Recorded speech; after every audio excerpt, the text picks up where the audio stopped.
नमस्कार, बागेश्वरी समाचारमा तपाईंलाई स्वागत छ। म ओबी राज आचार्य। सुरुमा समाचारका शीर्षकहरू।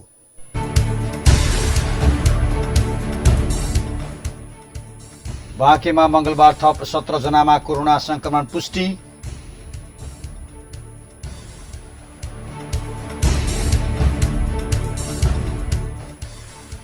स्वास्थ्य कार्यालय र युनिसेफका टोलीद्वारा बाँकेको नरेनापुर क्वारेन्टाइन र स्वास्थ्य केन्द्रको अनुगमन।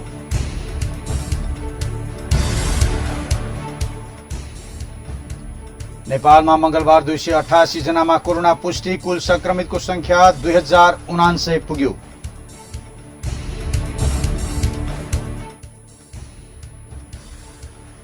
भारतसँगको समान सन्धि सम्झौता खारेज गर्नुपर्ने नेकपाका प्रवक्ता श्रेष्ठको माग।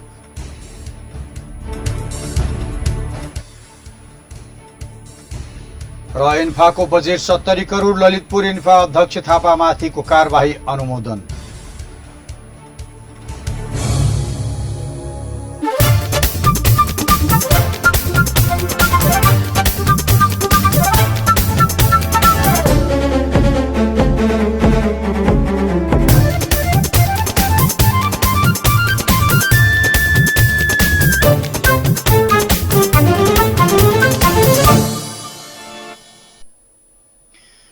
समाचारमा स्वागत छ। समाचार सुरु गरौं कोरोना महामारीकै प्रसंगबाट।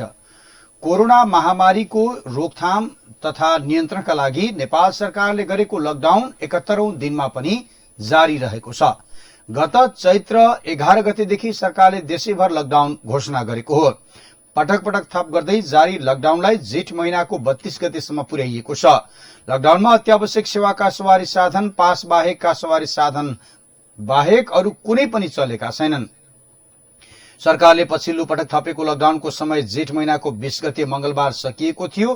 थप गरी पुनः जेठ महिनाको 32 गतेसम्मका लागि लकडाउनको समय अवधि लम्ब्याइएको हो। पछिल्लो समय संक्रमितको संख्यामा दिनानुदिन वृद्धि हुँदै गएपछि सरकारले पास वितरणमा पनि कडाई गरेको जनाएको छ। लकडाउनको समयमा एक जिल्लाबाट अर्को जिल्लामा जान नपाइने समेत लागू गरिएको छ। बाँकेमा मंगलबार मात्रै 17 जनामा कोरोना संक्रमित देखिएका छन्। भेरी अस्पताल नेपालगञ्जमा गरिएको परीक्षणमा खजुरा, राप्ती सुनारी र नरेनापुर गाउँपालिकाका 17 देखि 45 वर्ष उमेरका 17 जनामा कोरोना संक्रमण पुष्टि भएको स्वास्थ्य कार्यालय बाँकेले जनाएको छ। राप्ती सुनारी 7 का 14 जना, नरेनापुर 6 का 2 जना र खजुरा 1 का 1 जना नयाँ संक्रमित थपिएका हुन्। यो सँगै बाँकेमा संक्रमितको संख्या 213 पुगेको छ। 29 जना पछि उपचार पश्चात घर फर्किसकेका छन् भने 1 जनाको बाँकेमा निधन भइसकेको छ। यसैबीच स्वास्थ्य कार्यालय बाँके र युनिसेफका प्रतिनिधिले बाँकेको नरेनापुर गाउँपालिकाका क्वारेन्टाइन र प्राथमिक स्वास्थ्य केन्द्रको अनुगमन गरेको छ। युनिसेफका प्रतिनिधि स्वास्थ्य कार्यालय बाँकेका जनस्वास्थ्य निरीक्षकसँगै अनुगमनका लागि नरेनापुर पुगेका थिए। गाउँपालिका प्रतिनिधि, जनप्रतिनिधि, कर्मचारी, स्वास्थ्यकर्मी र क्वारेन्टाइन व्यवस्थापकसँग उनीहरूले छलफल गरेको बाँके स्वास्थ्य शाखा सह संयोजक नागेन्द्र कुमार शाहले जानकारी दिएका छन्। युनिसेफका उप प्रतिनिधि जेम्स म्याक्वेन प्याटरसन, युनिसेफका नेपालगञ्जका पोषण अधिकृत प्रकाश चन्द्र जोशी लगायतको टोली र स्वास्थ्य कार्यालय बाँकेका वरिष्ठ जनस्वास्थ्य निरीक्षक अंगद बहादुर शाही र जनस्वास्थ्य निरीक्षक एवं कोरोना फोकल पर्सन नरेश श्रेष्ठले आदर्श माध्यमिक विद्यालय लक्ष्मणपुर, मोतीपुर क्वारेन्टाइन तथा प्राथमिक स्वास्थ्य केन्द्र लक्ष्मणपुरको अनुगमन गरेको सह संयोजक शाहले बताएका छन्। यसक्रममा गाउँपालिकाका अध्यक्ष इस्तियाक अहमद शाहले आइसोलेसन अस्पताल बनाउने भनिएको लक्ष्मणपुर स्वास्थ्य केन्द्रमा बिजुली र चिकित्सक नहुँदा समस्या भएको बताउँदै बिजुली पुगेपछि आइसोलेसन बनाउने जानकारी दिएका छन्। उनले क्वारेन्टाइनमा बस्नेहरूको संख्या कम हुँदै गएकोले अहिले क्वारेन्टाइन व्यवस्थापनमा पहिले जस्तो समस्या नभएको बताएका छन्। नरेनापुरमा हालसम्म 978 जना क्वारेन्टाइनमा बस्दा संक्रमण नभएर 709 जना घर फिर्ता भएका छन्। कालाफाटामा कार्यरत गुल्मीका प्रहरी जवान सहित 116 जना संक्रमित भएकोमा 1 जनाको मृत्यु भएको छ भने 3 जना उपचार पश्चात घर फर्किसकेका छन्। कर्णाली प्रदेशमा कोरोना संक्रमितको संख्या 262 पुगेको छ। प्रदेश अस्पताल सुर्खेत पशुपक्षी रोग अन्वेषण प्रयोगशालामा गरेको परीक्षणमा थप 29 जनामा कोरोना पुष्टि भएको छ। सामाजिक विकास मन्त्रालय सुर्खेतले मंगलबार दिउँसो निकालेको प्रेस विज्ञप्तिमा कर्णाली प्रदेशका 2 जिल्ला सुर्खेत र सल्यानका 20 तथा सुदूरपश्चिम प्रदेश अछामका 9 गरी 29 जनामा पीसीआर रिपोर्ट पोजिटिभ आएको उल्लेख भएको छ। थप संक्रमित हुनेमा दार्मा गाउँपालिका 1 का 39 वर्षीय पुरुष, सोही गाउँपालिका 2 का 36 र 48 वर्षीय पुरुष, वडा नम्बर 3 का 35 र 39 वर्षीय पुरुष, वडा नम्बर 4 का 38, 40 र 50 वर्षीय पुरुष रहेका छन्। यस्तै सुर्खेत वीरेन्द्रनगर नगरपालिका 1 का 17, 18, 21, 23, 30, 32 र 50 वर्षीय पुरुष, सोही नगरपालिकाका 14, 27 र 33 वर्षका पुरुषमा पनि संक्रमण देखिएको छ। यस्तै सुदूरपश्चिम प्रदेश अछाम मंगलसेन नगरपालिका 4 का 23 वर्षीय पुरुष, अछामकै मेल्लेख गाउँपालिका 4 का 22, 24, 27, 29, 35 र 40 वर्षका पुरुष, 27 र 30 वर्षीय महिलामा पनि कोरोना भेटिएको मन्त्रालयले जनाएको छ। कोरोना संक्रमण नेपालमा मंगलबार मात्रै 288 जनामा पुष्टि भयो। लगायतका राष्ट्रिय प्रसंगका अन्य खबर हामीसँग बाँकी रहेका छन्। पालो भएको छ छोटो व्यापारिक विश्रामको।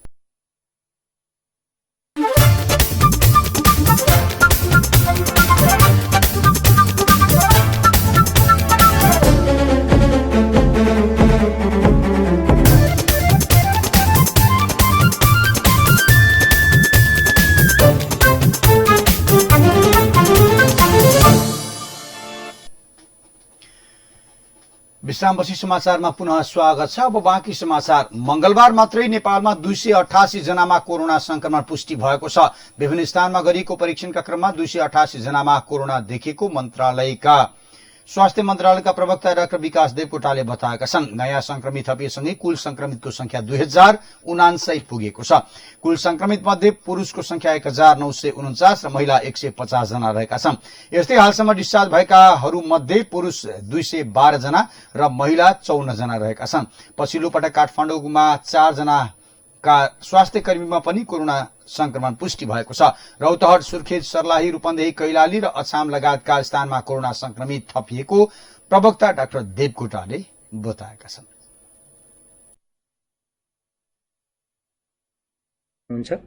उहाँहरूमध्ये 270 जना पुरुष र 18 जना महिला हुनुहुन्छ।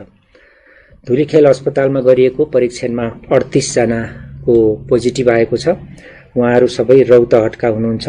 परोहा, गौर, यमुनामाई र राजदेवी नगरपालिकाका जम्मा 38 जना, जसमध्ये 1 जना बालिका, 8 वर्षीय बालिका सहित 13 देखि 60 वर्ष उमेरका पुरुषहरू हुनुहुन्छ। अन्य त्यसैगरी प्रदेशको जनस्वास्थ्य प्रयोगशाला पोखरामा गरिएको परीक्षणमा जम्मा 10 जनाको पोजिटिभ आएको छ। उहाँहरूमध्ये स्याङ्जा चापाकोटका 5 जना जो क्वारेन्टाइनमा रहनु भएको छ। 10 देखि 40 वर्ष उमेरका व्यक्तिहरू हुनुहुन्छ, सबै पुरुष हुनुहुन्छ। त्यसैगरी प्रदेशको फलेवास महाशिला क्वारेन्टाइनमा रहेका 5 जना हुनुहुन्छ, जो 19 देखि 40 वर्ष उमेर समूहका पुरुष हुनुहुन्छ। त्यसैगरी धरानमा गरिएको बीपी कोइराला स्वास्थ्य विज्ञान प्रतिष्ठानमा 1 जनाको पोजिटिभ आएको छ। उहाँ सप्तरी रामगढका हुनुहुन्छ, 20 वर्षीय पुरुष। त्यसैगरी भेरी अस्पतालको प्रयोगशालामा गरिएको परीक्षणमा 20 जनाको नमुना पोजिटिभ आएको छ। उहाँहरू बर्दिया गुलरियाका 3 जना, 20 देखि 34 वर्ष उमेरका पुरुष। त्यसैगरी बाँकेका खजुरा नगरपालिका, नरेनापुर गाउँपालिका र राप्ती सोनारी गाउँपालिकाका गरेर 17 जना हुनुहुन्छ। 17 देखि 45 वर्ष उमेरका सबै पुरुष हुनुहुन्छ। संक्रमणबाट हालसम्म नेपालमा 8 जनाको मृत्यु भएको छ। मन्त्रालयले हालसम्म पीसीआर विधिबाट 75,345 र आरडीटीबाट 1,16,345 परीक्षण गरेको जानकारी दिएको छ। हाल 1,45,375 जना क्वारेन्टाइनमा रहेका छन्। प्रतिनिधि सभा अन्तर्गतको कानून, न्याय तथा मानवाधिकार समितिले पश्चिम रुकुम घटनाका दोषीलाई निष्पक्ष ढंगले कानूनी दायरामा ल्याउन सरकारलाई निर्देशन दिएको छ। सिंहदरबारमा मंगलबार बसेको समिति बैठकले बेपत्ता भएकाहरूको खोजी तीव्र पार्न र घाइतेको निशुल्क उपचार गर्न निर्देशन दिँदै दोषीलाई निष्पक्ष ढंगले कानूनी कार्यवाही गर्न गृह मन्त्रालयलाई निर्देशन दिएको हो। समितिले नेपाल प्रहरीमा दलित सेल खोल्न पनि निर्देशन दिएको छ। दलित समुदायमाथि हुने विभेद तथा घटनाको छानबिन गर्न उक्त सेल खोल्नका लागि निर्देशन दिएको समिति सभापति कृष्ण भक्त पोखरेलले जानकारी दिएका छन्। उक्त घटना मानवता विपरीतको घटना भएको बैठकले ठहर गरेको सभापति पोखरेलले बताएका छन्। बन्दाबन्दीको समयमा हिंसाका घटना भएको भन्दै त्यसलाई रोक्न सबै पहल कदमी गर्न पनि निर्देशन दिएको उनको भनाइरहेको छ। यो मानवता विरुद्धको अपराध हो भन्ने कुरा समितिले ठहर गरेको छ र यसमा मृत्यु हुने नवराज विक लगायत सबैमा हार्दिक श्रद्धाञ्जली अर्पण गर्ने, बेपत्ताहरूको तत्काल खोजी गर्ने र घाइतेहरूको चाहिँ उपचार निशुल्क रूपमा राज्यले गर्ने प्रबन्ध गरोस् भन्ने एउटा निर्णय भएको छ। दोस्रो, उक्त घटनामा निष्पक्ष छानबिन गरी अपराधीहरूलाई कडा भन्दा कडा कारबाही गर्न सरकारले तत्काल प्रयत्न गरोस् र कुनै राजनीतिक प्रभाव वा कुनै पनि प्रभावमा नपरिकन निष्पक्ष अनुसन्धानलाई अगाडि बढाओस् भन्ने दोस्रो हामीले निर्णय गरेका छौं। कानून न्याय तथा मानवाधिकार समिति बैठकमा गृहमन्त्री रामबहादुर थापाले रुकुम घटनाको छानबिन प्रक्रिया अगाडि बढेको बताएका छन्। उनले घटनास्थलमा प्रहरी ढिला पुगेको स्वीकार गर्दै कमजोरी पाइए विभागीय कारबाही हुने प्रश्न पारेका छन्। घटनाको स्थानीय प्रदेश र केन्द्रबाट भइरहेको छानबिन अन्तिम चरणमा पुगेको पनि गृहमन्त्री थापाले बताएका छन्। पनि मैले जाहेर गरेको थिएँ सदनमा। आज पनि म यो सम्मानित सदनलाई म फेरि पनि सरकारको तर्फबाट चाहिँ र म अझै पनि त्यो प्रतिबद्धता चाहिँ म यहाँ प्रकट गर्न चाहन्छु। यस्तै महान्यायाधिवक्ता अग्नि खरेलले 5 जनाको हत्या भएको र 1 जना बेपत्ता रहेको रुकुम घटनामा न्याय गरिने बताएका छन्। उनले केही घटनाहरूमा अनुसन्धान ढिलाइ भएको भन्दै रुकुम घटनाले भने त्यस्तो हुन नदिने बताएका छन्। खरेलले विगतमा छुवाछुत सम्बन्धी कानूनहरू बनाइए तापनि कानूनमा चुक्दा यस्ता घटना भइरहेको बताएका हुन्। मान्य सभापतिले जुन गत वर्षको तथ्याङ्क राख्नुभयो, गत वर्ष हाम्रो मुद्दाको सफलताको संख्या अघिल्लो वर्षभन्दा बढ्यो। त्यसका विभिन्न कारण छन्। अघिल्लो वर्ष 72% थियो, गत वर्ष आएर 66% भयो। जतिखेर 66% भयो त्यतिखेर 66% भएको बेला पनि दलित समुदायसँग गाँसिएका या जातीय भेदभाव छुवाछुतसँग गाँसिएका महानिरीक्षक ठाकुर प्रसाद गेवालीले घटनाको निष्पक्ष छानबिन भइरहेको जानकारी दिएका छन्। गृह मन्त्रालयका सहसचिव नेतृत्वको एउटा टोली र सीआईबीको अर्को टोली र नेपालगञ्जबाट संघीय प्रहरीको अर्को टोली गरी 3 वटा टोली घटनाको अनुसन्धान र जाँचबुझमा खटिएको उनको भनाइरहेको छ।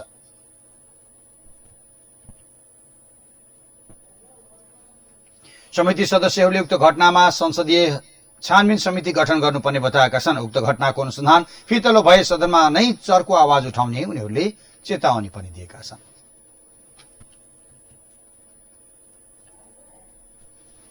राज्यपछि हामीहरूको इन्भल्भमेन्ट कहाँनिर छ? किन त्यसलाई हामीले बेलैमा रोक्न सकेनौँ? किन आफ्नो भूमिका निर्वाह गर्न सकेनौँ? त्यो कुरा पनि त्यो बुद्धि पनि सुल्झिनेछ भन्ने धारणा राख्न चाहन्छु। र अन्तिममा फेरि म एकदमै जोडसँग संसदीय छानबिन समिति बनाउने क्रममा म जोरदार रूपमा आग्रह गर्न चाहन्छु, माग गर्न चाहन्छु। यदि यो संसदीय छानबिन समिति बनाउन सरकार तयार भएन भने यस्तो असहज बेला, बजेटको बेला, कोरोनाको महामारी दिनानुदिन बढिरहेको बेला, यस्तो संवेदनशील बेलामा जनताको तर्फबाट ध्यानाकर्षण गर्नका लागि यो विभेद र जो मानवता विरुद्धको घटना घटेको छ, हत्या भएको छ, यसलाई चाहिने निष्पक्ष छानबिनको लागि संसदीय छानबिन। यही जेठ 10 गते साँझ रुकुमको चौरजहारी नगरपालिका 8 सोतीमा भएको घटनाको भेरी नगरपालिका 4 का नवराज विक, गणेश बुढा मगर, चौरजहारी नगरपालिका 1 का टीकाराम सुनारको सब, भेरी नगरपालिका 11 का गोविन्द शाही, लोकेन्द्र सुनार लगायतको मृत्यु भएको थियो। स्याङ्जाको गल्याङ नगरपालिका भित्रका कृषकहरूका मकैमा देखेको फौजी किराको प्रकोपले कृषकलाई चिन्तित बनाएको छ। गत वर्षदेखि देखा परेको यो प्रकोप अधिकांश कृषकको मकैमा देखा परेको छ। पुतलीको माध्यमबाट सजिलै सर्न सक्ने यो रोगको प्रकोप बढेसँगै त्यहाँका कृषकहरू विषादी छर्नमा व्यस्त भएका छन्। यति धेरै दुःख गरेर लगाइएको खेती नै किराले नष्ट गर्न थालेपछि विषादी छर्न लागेको गल्याङ नगरपालिकाका माधव भण्डारीले बताएका छन्। विषादीको अभाव हुँदा पुरै मकैमा छर्न नपाएको उनको भनाइरहेको छ। त्यसै ओडाका अर्का कृषक श्याम सुन्दर बस्यालले पनि प्रकोप फैलिँदै गएपछि घर भित्र्याउन नपाउने भन्दै मकैमा विषादी छरेको बताएका छन्। विषादी छर्केको खेतीमा यो अहिलेको चाहिँ नि यो फौजी किरा भन्नेले चाहिँ नि यो खाएर यो सबै चाहिँ नि भ्याइसकेछ। अब यसको एउटा औषधि खोजेर लिएर आएर छिट्दैछु। अब के हुन्छ, 8 बनी क्षेत्रफलको मकै लगभग खाइसकेको छ। यसको पातबाट लिएर मुनाबाट आरीले काटे जस्तो पुरै चाहिँ नि खाएर केही उजो छैन, सबै सत्यनाशै पारिएछ। कुनै कता कति हामीले छेपियो, अझै चाहिँ छेप्न बाँकी नै छ चाहिँ हाम्रो। यो साल फौजी किरा मकै सबै खत्तम बनाएको छ। सामान्य औषधि त गरिदिएको छ, हिजो अस्ति डाक्टर साहब आएर देखाएर। अब के हुन्छ, स्याहार्न पाइन्छ कि पाइँदैन। फौजी किरा मकै खत्तमै बनाएको छ। उक्त किराले पहिलो चरणमा पात खाने र दोस्रो चरणमा गुभो खाएर मकै नष्ट पार्ने भएको हुँदा बेलैमा सजग हुन कृषकलाई गल्याङ नगरपालिकाका कृषि शाखा प्रमुख शिव ढकालले सुझाव पनि दिएका छन्। सत्तारूढ़ नेपाल कम्युनिस्ट पार्टी नेकपाका प्रवक्ता तथा राष्ट्रिय सभा सदस्य नारायण काजी श्रेष्ठले भारतसँगको असमान सन्धि सम्झौता खारेज गर्नुपर्ने माग गरेका छन्। सोमबार बसेको राष्ट्रिय सभाको विशेष समयमा बोल्दै श्रेष्ठले असमान सन्धि सम्झौता खारेज वा पुनरावलोकन गर्नुपर्ने बताएका छन्। उनले ईपीजी समूहले सहमतिमा नेपाल भारत सम्बन्ध समस्या लगायत समाधानका विषयमा तयार पारेको प्रतिवेदन भारतले बुझ्न नमानेकोमा पनि दुःख व्यक्त गरेका छन्। उत्तरी छिमेकी चीन असल छिमेकी भए पनि सन् 2015 मा भारतसँगको गरेको एक व्यापारिक सम्झौताले नेपालको चित्त दुखेको भन्दै उनले नेपालको सार्वभौमिकता र भौगोलिक अखण्डतामा जान अनजान आँच पुग्ने वा बल पुग्ने काम छिमेकी देशले गर्न नहुने बताएका छन्। प्रवक्ता श्रेष्ठले 2015 मा भारतीय प्रधानमन्त्रीको चीन भ्रमणको बारेमा भएको सम्झौताले आत्मसमीक्षा गर्न पनि आग्रह गरेका छन्।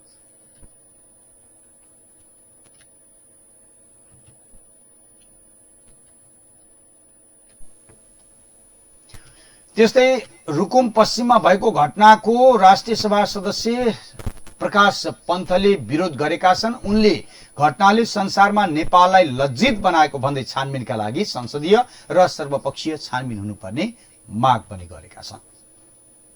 नेकपाकै भरत सुन्दर श्रेष्ठले रुकुम पश्चिममा अन्तर्जातीय प्रेम विषयलाई लिएर भएको भनेको घटनाको सत्य तथ्य छानबिन हुनुपर्ने माग गरेका छन्। हामी समाचारको अन्तमा छौं। अन्तमा खेल समाचार। अखिल नेपाल फुटबल संघ एन्फाले आउँदो आर्थिक वर्षका लागि 70 करोडको बजेट पारित गरेको छ। एन्फाको कार्यसमिति बैठकले 2077-78 का लागि फिफा, एएफसी र आन्तरिक स्रोतबाट जुटाउने गरी यो बजेट बनाएको हो। बजेट अघिल्लो आर्थिक वर्षभन्दा झनै दोब्बर रहेको छ। यसअघि 43 करोडको बजेट रहेको थियो। एन्फाको अध्यक्षले आगामी आर्थिक वर्षका लागि 70 करोड 41 लाख 19,685 रुपियाँको बजेट पेश गरेका छन्। उक्त आर्थिक वर्षमा बजेट पारित भइसकेको र संघको आगामी साधारण सभाबाट अनुमोदनका लागि पेश गरिने इन्फाद्वारा जारी विज्ञप्तिमा जानकारी दिएको छ।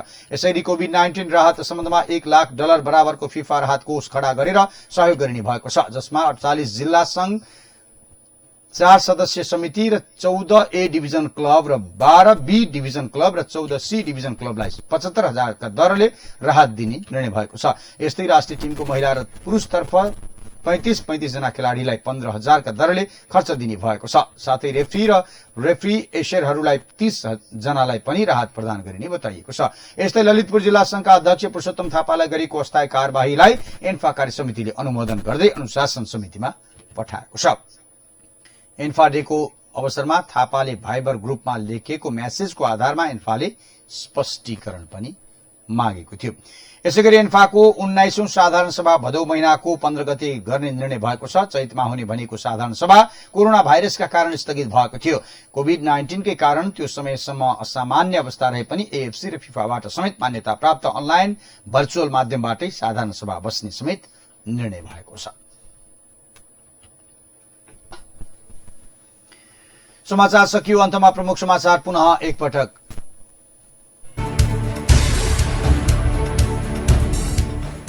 बाँकेमा मंगलबार थप 17 जनामा कोरोना संक्रमण पुष्टि।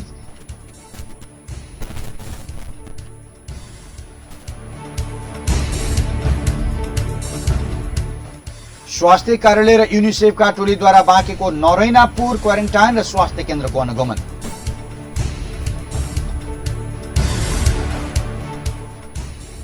नेपालमा मंगलबार 288 जनामा कोरोना पुष्टि, कुल संक्रमितको संख्या 2079 पुग्यो।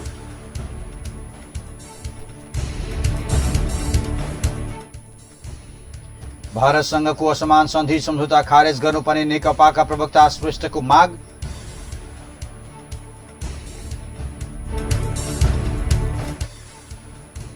र एन्फाको बजेट 70 करोड, ललितपुर एन्फा अध्यक्ष थापामाथिको कारबाही अनुमोदन।